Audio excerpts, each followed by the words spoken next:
Virudhunagar SSK grand மண்டபத்தில் தமிழ்நாடு துப்புரவு பணியாளர்கள் உரிமைச் சங்கம் சார்பில் இந்த தொழிலாளர்கள் எழுச்சி மாநாடு நடைபெற்றது.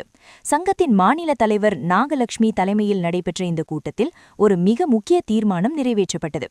அதன்படி தமிழகம் முழுவதும் பணியாற்றும் கிராமப்புற தூய்மை பணியாளர்கள் மற்றும் தூய்மை காவலர்களை உடனடியாக அரசு ஊழியர்களாக அறிவிக்க வேண்டுமென வலியுறுத்தப்பட்டது. இந்த நிகழ்வில் ஆதி தமிழர் கட்சி மாநில தலைவர் ஜக்கையன் மற்றும் பெண்கள் சங்க மாநில செயலாளர் நிவேதா ஆகியோர் சிறப்புரையாற்றினர். சங்கத்தின் மாநில பொதுச் செயலாளர் முனியாண்டி உள்ளிட்ட நிர்வாகிகள் முன்னிலை வகித்த இந்த மாநாட்டில் தமிழகத்தின் பல்வேறு மாவட்டங்களிலிருந்து ஏராளமான தூய்மை பணியாளர்கள் கலந்து கொண்டு தங்கள் கோரிக்கைகளை முழக்கமிட்டனர்.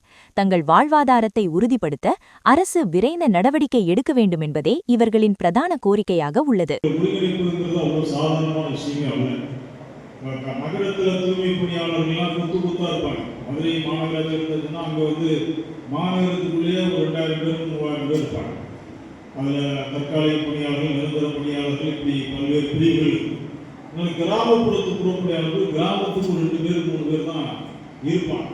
அப்படிப்பட்ட நம்முடைய கிராம தூய்மை பணியாளர்களை கொஞ்சம் கொஞ்சமாக சிதறி கிடந்த மக்களை இன்றைக்கு நாங்கள் சிதறி கிடக்கின்ற மக்கள் அல்ல, நாங்கள் சீறி பாய்ந்தால் இந்த நாடு தாங்காது என்பதை எடுத்துரைக்கின்ற விதமாக நீங்கள் ஒன்று சேர்ந்திருப்பதே ஒரு மிகப்பெரிய ஒரு மகிழ்ச்சியான வெற்றியாக